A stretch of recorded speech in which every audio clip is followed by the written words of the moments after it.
ایک ایسے نبی جنہیں ایک دیو ہیکل ویل نے نکل لیا۔ آپ سے ایسی کون سی خطا سرزد ہو گئی تھی اور آپ مچھلی کے پیٹ میں 40 دن زندہ کیسے رہے؟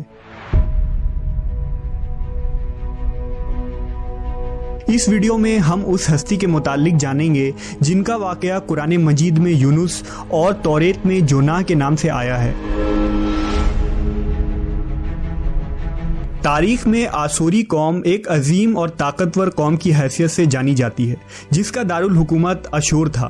اشوری دراصل بنی اسرائیل کے نسل سے تعلق رکھتے تھے جو بخت نصر کے حملے کے بعد غلام بنا کر بابل اور عراق لائے گئے تھے۔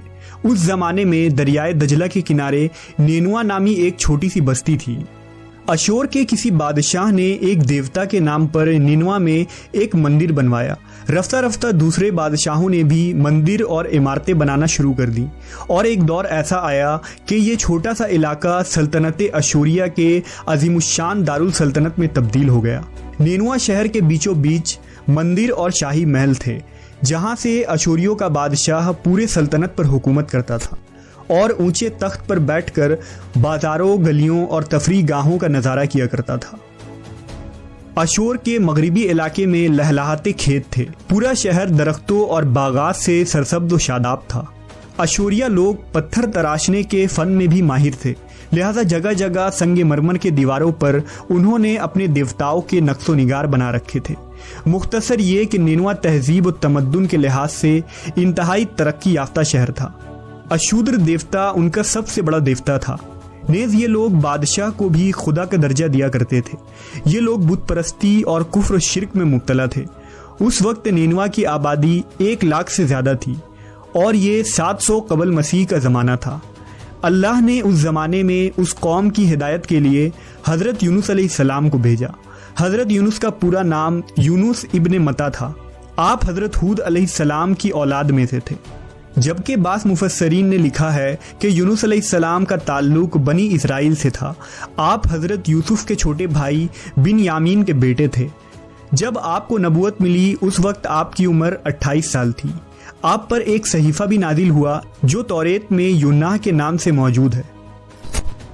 حضرت یونس سب سے پہلے اشوری بادشاہ کے پاس گئے اور اسے پیغام حق سنایا۔ اسے خدائی کے جھوٹے دعوے سے توبہ کرنے کا حکم دیا اور ایک اللہ کی عبادت کی طرف بلایا۔ یونس علیہ السلام نے اس سے ان اسرائیلی قیدیوں کو آزاد کرنے کا بھی حکم دیا جسے اس نے قید کر رکھا تھا۔ نینوا کا بادشاہ آپ کی باتیں سن کر غضبناک ہو گیا اور آپ کی جان کا دشمن بن گیا، لہٰذا آپ علیہ السلام نینوا کے عوام کے پاس گئے اور انہیں توحید کی دعوت دی۔ انہیں شرک و بت پرستی اور دوسری برائیوں سے توبہ کرنے کو کہا، مگر اہل نینوا نے ایمان لانے سے انکار کر دیا اور اللہ کے رسول کو جھٹلا دیا۔ یونس علیہ السلام مسلسل اس کوشش میں رہے کہ ان کی قوم کے لوگ راہ راست پر آ جائیں۔ آپ نے انہیں بہت سمجھایا اور دعوت کے کام کو جاری رکھا۔ دیکھتے دیکھتے 40 سال کا عرصہ گزر گیا، لیکن یہ قوم حضرت یونس کا انکار کرتی رہی اور شرک پر ڈٹے رہے۔ نیز حضرت یونس کو دھمکیاں بھی دی گئیں کہ اگر آپ نے اشودر دیوتا کے خلاف کچھ کہا تو وہ آپ کو قتل کر دیں گے۔ آخر کار حضرت یونس اپنے قوم سے مایوس ہو گئے۔ جب ان کی سرکشی اور نافرمانی انتہا کو پہنچ گئی تو اللہ نے حضرت یونس کو حکم دیا کہ لوگوں کو آگاہ کر دو کہ 3 دن کے اندر ان پر عذاب آنے والا ہے۔ لہٰذا آپ نے اہل نینوا کے سامنے اعلان کیا کہ اگر تم نے 3 دنوں کے اندر بت پرستی اور شرک سے توبہ نہ کی تو تم پر اللہ کا قہر نازل ہوگا اور پورا شہر تباہ و برباد ہو جائے گا۔ لوگوں نے آپ کا مذاق اڑایا اور جواب میں کہا، ہم تمہارے رب کی طرف سے عذاب کے منتظر رہیں گے۔ آپ کی قوم نے آپس میں مشورہ کیا تو اس بات پر سب کا اتفاق ہوا کہ یونس کو کبھی جھوٹ بولتے نہیں دیکھا گیا، لہٰذا ان کی بات نظر انداز نہیں کرنی چاہیے۔ مشورے میں یہ بھی طے ہوا کہ دیکھا جائے کہ اگر یونس علیہ السلام رات بستی کے اندر اپنے گھر میں مقیم رہتے ہیں تو سمجھ لو کہ کچھ نہیں ہوگا، اور اگر وہ یہاں سے کہیں اور چلے جاتے ہیں تو یقین کر لو کہ صبح عذاب ضرور آئے گا۔ حضرت یونس علیہ السلام رات کو اس بستی سے نکل گئے۔ صبح ہوئی تو عذاب الہی کا ایک سیاہ دھواں بادل کی شکل میں بستی والوں کے سروں پر منڈلانے لگا۔ جب وہ ان کے قریب ہونے لگا تو ان لوگوں کو یقین ہو گیا کہ اب وہ سب ہلاک ہونے والے ہیں۔ दरअसल हजरत यूनुस अलैहिस्सलाम अपनी कौम से नाराज होकर चले गए थे, मगर उन्हें वहां से निकलने का हुक्म नहीं दिया गया था। वो अजाब की इत्तला देने के बाद अल्लाह की इजाजत के बगैर अपना इलाका छोड़ गए थे। आसार अजाब देखकर जब अशूरियों ने तौबा व इस्तिग़फ़ार की तो अल्लाह ने उन्हें माफ कर दिया। अल्लाह ताला किसी कौम को उस वक्त तक अजाब नहीं देता जब तक वो अपनी हुज्जत पूरी नहीं कर लेता। बस जब यूनुस अलैहिस्सलाम ने उस कौम में मुहलत के आखिरी लम्हे तक नसीहत का सिलसिला जारी नहीं रखा और अल्लाह के मुकर्रर करदा वक्त से पहले वो खुद ही हिजरत कर गए, तो अल्लाह के इंसाफ ने उस कौम को अजाब देना गवारा न किया और उन्हें माफ़ कर दिया गया। जब हजरत यूनुस अलैहिस्सलाम फरात के किनारे पहुंचे तो एक कश्ती को मुसाफिरों से भरा हुआ पाया। हजरत यूनुस कश्ती में सवार हो गए और कश्ती ने लंगर उठाया। पूरे दिन में कश्ती समुंदर में सुकून से चलती रही। अचानक ऊंची ऊंची लहरें उठने लगी।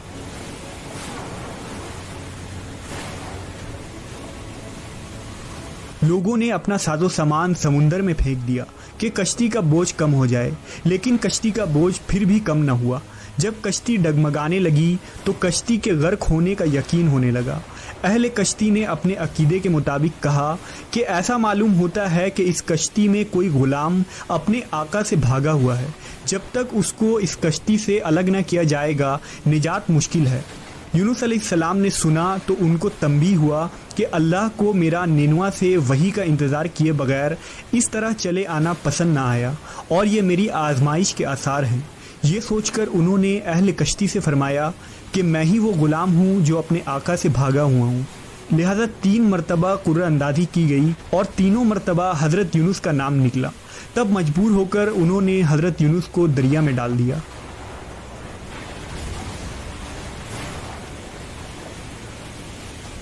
उस वक्त अल्लाह ने एक बड़ी मछली को हुक्म दिया कि उन्हें निगल लो, ये तुम्हारी गज़ा नहीं है, इसलिए उनके जिस्म पर कोई तकलीफ नहीं होनी चाहिए। मछली ने हज़रत यूनुस को अपने पेट में निगल लिया। यूनुस अलैहिस्सलाम ने जब मछली के पेट में खुद को जिंदा पाया तो बारगाह इलाही में अपनी निदामत का इजहार किया कि मैं वही इलाही का इंतज़ार किए बगैर और अल्लाह से इजाज़त लिए बगैर उम्मत से नाराज़ होकर निनवा से निकल आया। हज़रत यूनुस ने मछली के पेट में अल्लाह को पुकारा। उन पर 3 अंधेरे इकट्ठे हो गए थे, रात का अंधेरा, मछली के पेट का अंधेरा और समुंदर का अंधेरा। आपने उन अंधेरों में ये कलमात कहे, अल्लाह तेरे सिवा कोई माबूद नहीं, तू यकता है, मैं तेरी पाकी बयान करता हूँ, बेशक मैं अपने नफ्स पर खुद ही जुल्म करने वाला हूँ। रिवायतों के मुताबिक अगर हजरत यूनुस ये तस्बीह ना कहते तो क़यामत तक मछली के पेट में रहते। रसूल अल्लाह सल्लल्लाहु अलैहि वसल्लम ने फरमाया कि जब यूनुस ने ये दुआ की तो ये कलमात अर्श के गिर्द घूमने लगी। फरिश्ते कहने लगे कि ये बहुत दूर दराज जगह से आवाज़ आ रही है, लेकिन कान उससे पहले इससे आशना ज़रूर हैं और आवाज़ बहुत ही कमज़ोर है। अल्लाह ने हज़रत यूनुस की दर्द भरी आवाज़ को सुना तो फरमाया, क्या तुम इस आवाज़ को नहीं पहचानते? उन्होंने कहा नहीं। फरमाया, ये मेरे बंदे यूनुस की आवाज़ है। फरिश्ते ने कहा, ये वही यूनुस है जिसकी पाक अमल कबूल शुदा हर रोज़ तेरी तरफ चढ़ते थे। ए अल्लाह, मुसीबत के वक्त उस पर रहम कर। तो उस वक्त अल्लाह ने मछली को हुक्म दिया कि वो आपको बगैर किसी तकलीफ के समुंदर के किनारे उगल दे। रिवायतों के मुताबिक यूनुस अलैहिस्सलाम 40 दिन उस मछली के पेट में रहे और उसके बाद अल्लाह के हुक्म से उस मछली ने आपको समुंदर के किनारे उगल दिया। मछली के पेट में रहने की वजह से आपका जिस्म ऐसा हो गया था जैसे कि परिंदा का पैदाशुदा बच्चा जिसका जिस्म नरम होता है और जिस्म पर बाल तक नहीं थे। गर्ज हज़रत यूनुस बहुत ही कमज़ोर और नातवा हालत में खुश्की पर डाल दिए गए थे। इसके बाद अल्लाह ने समुंदर के किनारे पर एक बेलदार दरख्त उगाया। रिवायतों के मुताबिक वो कद्दू का पौधा था जिसके ज़रिया हज़रत यूनुस अलैहिस्सलाम पर साया हो गया। इसके अलावा अल्लाह ने एक जंगली बकरी भेज दी जो ज़मीन की घास और जड़ी बूटियां खाती थी और सुबह व शाम आपको दूध पिलाती थी, यहाँ तक कि आप तंदुरुस्त हो गए।